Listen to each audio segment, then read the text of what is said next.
Hey guys, I'm Kai from Lucas Landing Royals. Hope you're doing well, and I am at the peak of my ball python breeding season. So of course I'll show you more hatchlings. We have another clutch of eggs to pull, and if you're getting bored of that stuff, don't worry. I'm going to show you a few animals that are double recessive from last year.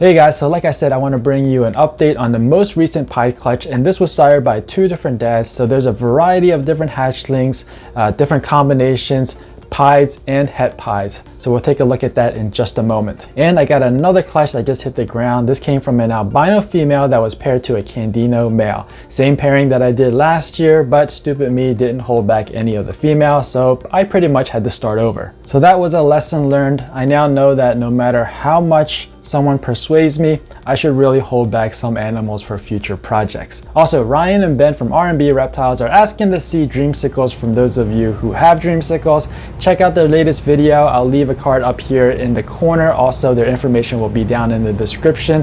And I figure since I have a Dreamsicle, why not show it off? So let's take a look.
So I had to throw in those albino pieds. I know they're not Dreamsicles, but they are still double recessive and equally as difficult to create.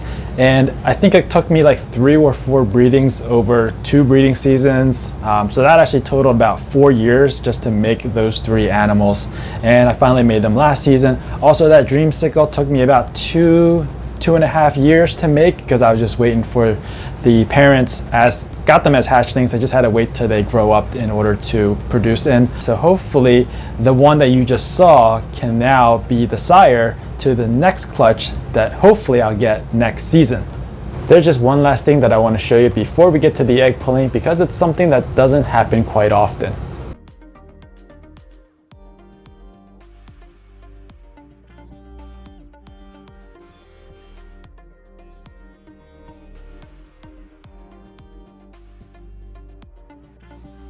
So you probably saw there was a shed in her tub, and you're probably thinking that since she just had a clutch of eggs, that was probably her pre-lay shed. And yes, you are right, that was her pre-lay shed. But what's uncommon is that it is her second pre-lay shed. Now, based on the data that was gathered by many breeders over a long period of time, we know that the pre-lay shed happens 1 month before the female lays her clutch of eggs, and 2 weeks after her ovulation. Pre-lay shed, another term for it, is the post-ovulation shed. Those two terms are interchangeable. So like I said, it's based on research and data. Unfortunately, these animals don't read the data that we've collected, so they'll pretty much just shed whenever they feel like it. And if you do experience 2 sheds, multiple sheds between ovulation and laying the clutch, don't worry about it. It's probably just another shed. So with that out of the way, let's go ahead and pull this female off of her clutch and see how many eggs she gave us.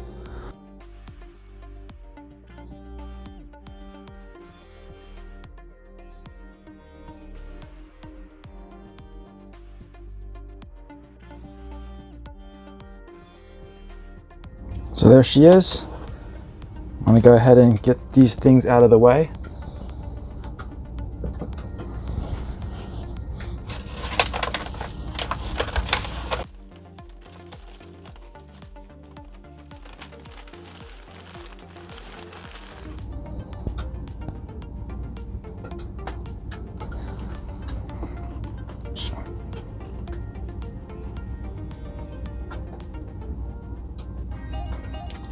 She's looking so empty.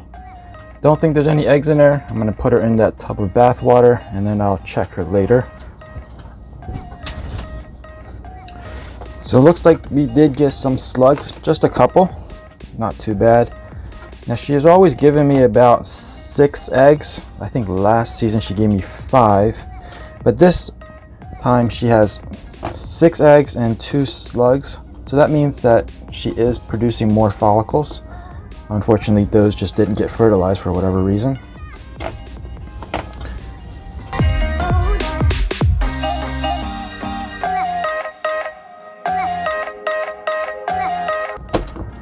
Now this one does have some paper attached to it. Looks a little bit dirty.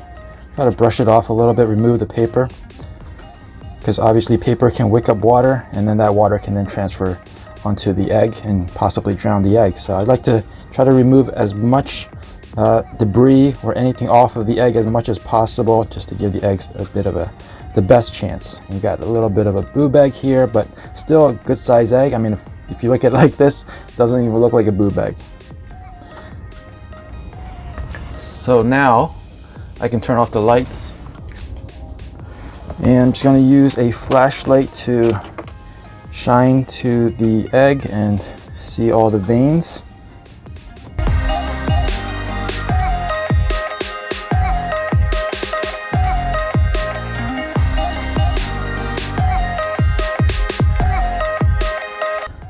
So earlier, one of those eggs were rolled out or kicked out.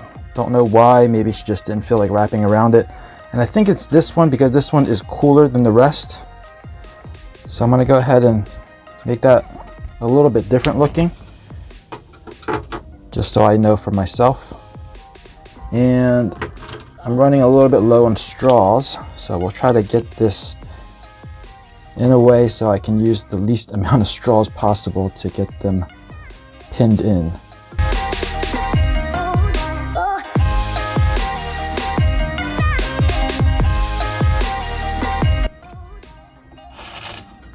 There, that worked.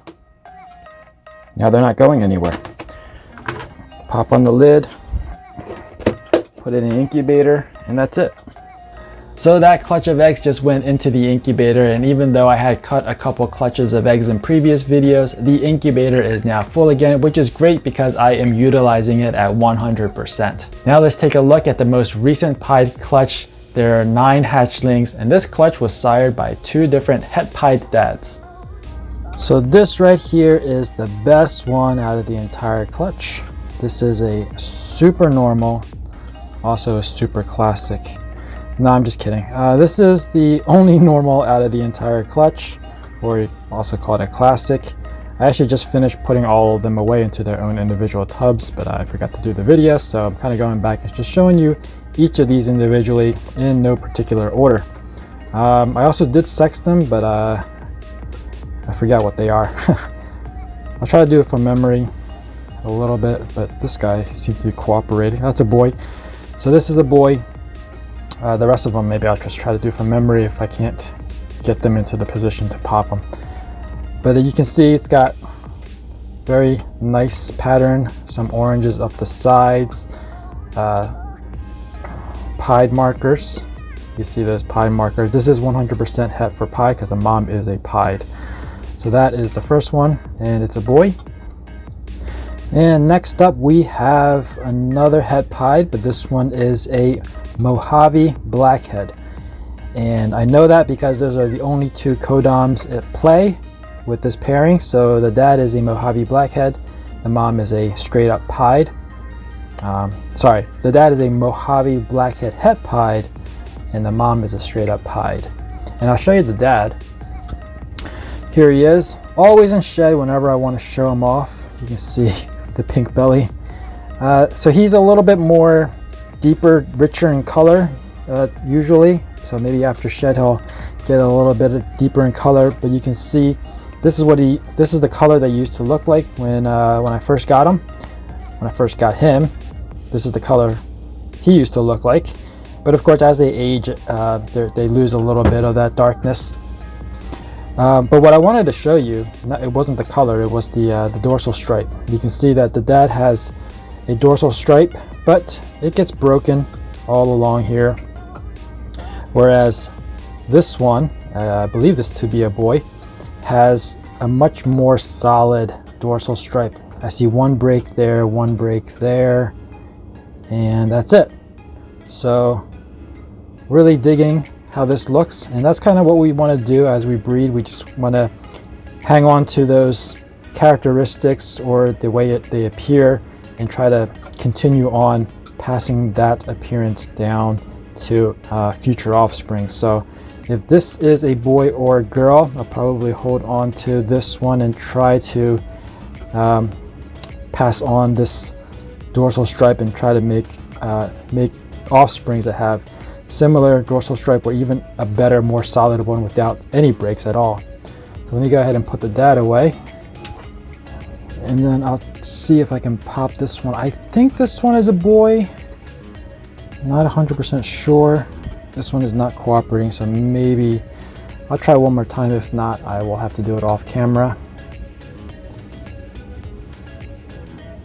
Looks to be a girl. So yeah, Mojave Blackhead Het Pied female. So over here we have a regular pied, and I know this one is a female. I actually checked it for somebody else who was interested in picking up a female pied. And you can see, this is balled up. We'll leave her here for now because I want to get out a different one. This one I also believe to be female. Anything that is a female, I'll probably recheck again just to confirm, but anything that's a male is a confirmed male, because once you see those hemipenes, you cannot unsee those. But you can see the difference in color. You can see how much more orange this one is compared to how dark this one is. You see that? So at some point, I did try to convince myself that this is the blackhead. But after watching a video by Tony from Hardwire Exotics, he said that the blackheads right behind the head, that stripe should be very thin. And this one seems to have just as thick of a neck stripe as this one. If I can get this one to relax. You see that? So the neck stripe, they're almost the same. Almost the same. And I never paid attention to the neck stripe until Tony mentioned it. I always go by the eye stripe. I think the eye stripe on a blackhead would be thinner than the eye stripe on a normal pied. So the eye stripe on the blackhead pied should be thinner than a normal pied, and you can see these two are about the same. And also the coloration, I did mention that this one, even though this one looks darker, I think that's just a variation in pied. Also keep in mind that there's two dads, so that also might be a factor. One of the cool things about being a breeder is you get a lot of hatchlings that you can use to make comparisons. So I have another clutch over here. So I have these two over here. This is from another breeding, which I'll show you in a different video. I'm still waiting for two of its siblings to shed out. But you can see this one is very light and this one is very dark. And in this pairing, there's only one dad and one mom, and you still get this variation. So we have the light one, and you can see that's just as light as that one. And we have the dark one, which is just as dark as that one. So, but they're all from different parents, and you still get that variation. So, so based on that, I think these two are probably just normal pieds, just the pied variations in color, making them a little bit lighter, a little bit darker, a little bit brighter, a little bit richer. So we got these two. Next up, we have another het pied. You can see the beautiful pied markers. Look at that. I mean, we know these are het pied. The mom's a pied, so it guarantees anything not a pied would be a het pied. And this is just like the dad. So earlier we had a blackhead Mojave, just like the dad, blackhead Mojave het pied. And now we have a firefly het pied, just like the dad. And I'll get the dad out.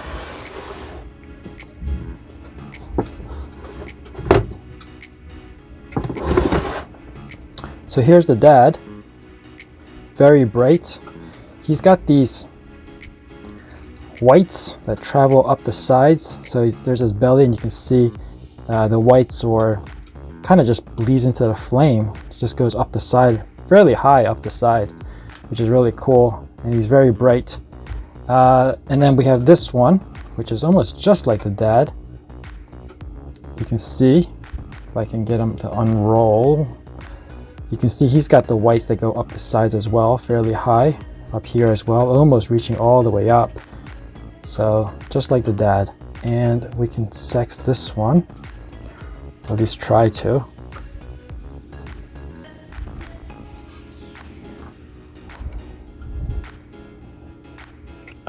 Can't really tell. It looks like a female for now.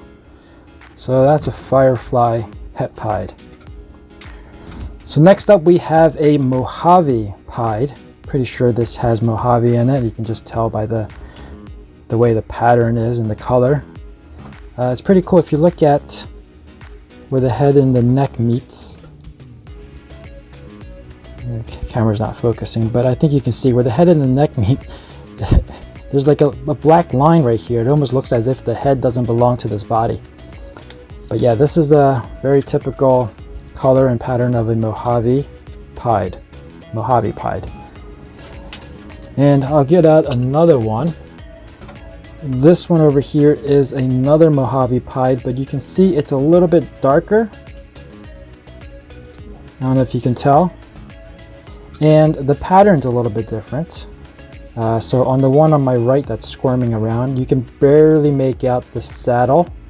So you've got those two lines. On this one, there's hardly any saddles.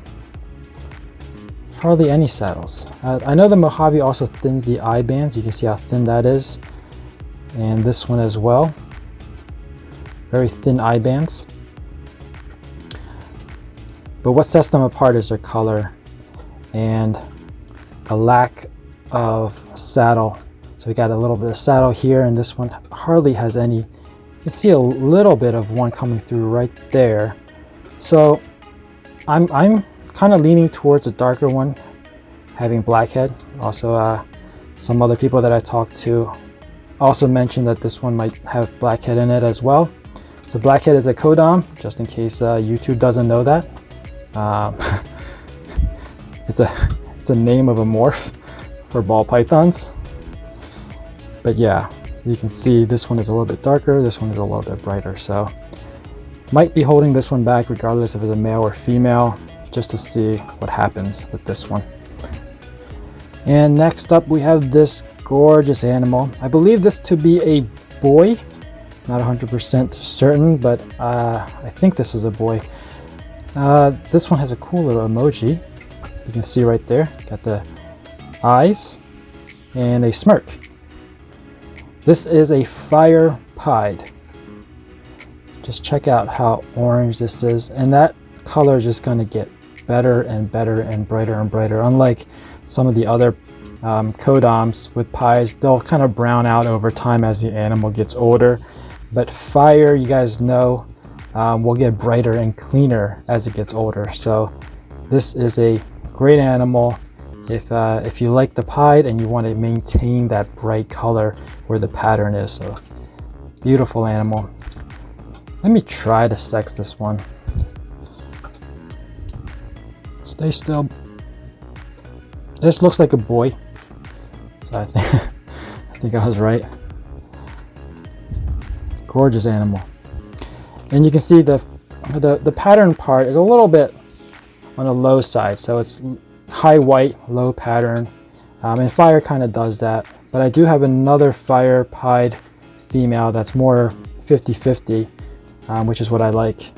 But still, you can still make out that this is a fire pied because it has plenty of pattern, and you can, see that contrast between the pattern and the white. And this is the last one. This is the 9th one. Gorgeous animal. I was kind of saving this to the last. I know I said this is in no particular order, but I just happened to put this lower on the rack.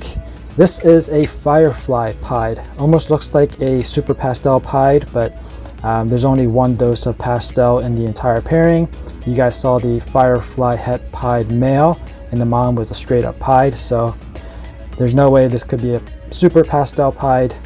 So there is fire, so must be a firefly pied. This is gorgeous, and you can see even with fire in here, it left plenty of pattern. You can see plenty of pattern. This is kind of what I like, a little bit more pattern than white. The white is just in here, in my mind, the white is in here just to provide some contrast. But yeah, I love seeing the pattern, and this is a gorgeous animal. Let's see, I believe this to be a female, or maybe that's what I wanted, but let's just double check. Yeah, it looks like a girl. Looks like a girl.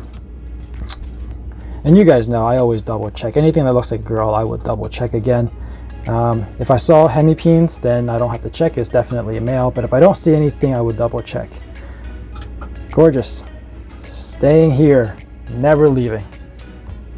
So that was a pretty cool clutch, and I may have called out a couple of those as holdbacks, but that's just my excitement talking. I haven't really decided which ones to make available and which ones to hold back, but please don't ask, because as you know, I am easily persuaded. And I have another clutch of eggs that's due to Pip, and hopefully we'll catch that in the next video. It is a clutch that I'm hoping will produce some visual hypos, and I'm using that as an opportunity to hopefully prove out that the female is a visual hypo herself.